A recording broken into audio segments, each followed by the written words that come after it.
I want to tell you about an essential vitamin you've probably never heard of. If you're a parent or plan to be one, it might be more important to your child's growth than all other vitamins combined, and only you, a parent, can provide it. I call it vitamin N, the word no. More and more children, I find, are suffering from vitamin N deficiency, and they, their parents, and our entire culture are paying the price. Let me illustrate my point with a story that's quite typical. A father, I'll call him Bill, gave his son, age 5, pretty much everything the little boy asked for. Like most parents, Bill wanted more than anything for his son to be happy, but he wasn't. Instead, he was petulant, moody, and often sullen.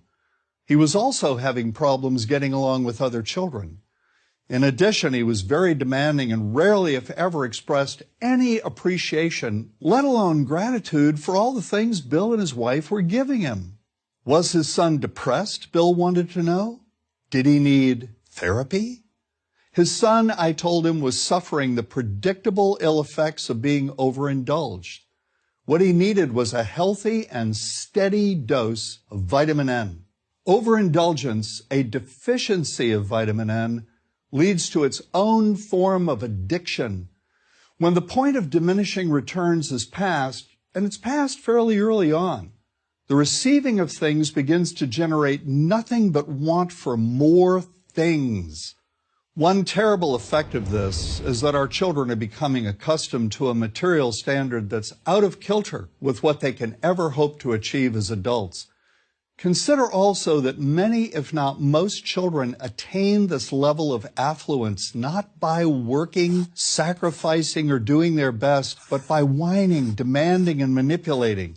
So in the process of inflating their material expectations, we also teach children that something can be had for next to nothing. Not only is that a falsehood, it's also one of the most dangerous, destructive attitudes a person can acquire. This may go a long way toward explaining why the mental health of children in the 1950s, when kids got a lot less, was significantly better than the mental health of today's kids. Since the 50s, and especially in the last few decades, as indulgence has become the parenting norm, the rates of child and teen depression have skyrocketed.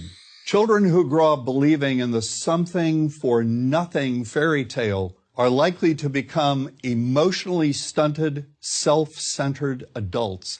Then, when they themselves become parents, they're likely to overdose their children with material things. The piles of toys, plushies, and gadgets one finds scattered around most households.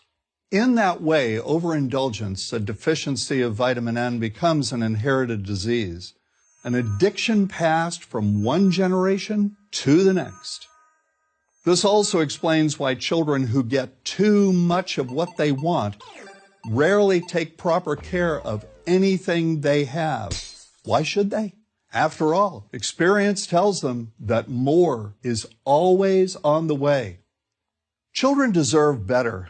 They deserve to have parents attend to their needs for protection, affection, and direction.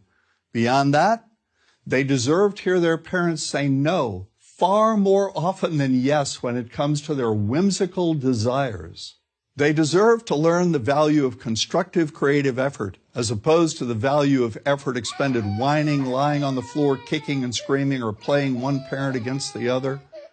They deserve to learn that work is the only truly fulfilling way of getting anything of value in life, and that the harder they work, the more ultimately fulfilling the outcome. In the process of trying to protect children from frustration, parents have turned reality upside down. A child raised in this topsy-turvy fashion may not have the skills needed to stand on his or her own 2 feet when the time comes to do so. Here's a simple rule.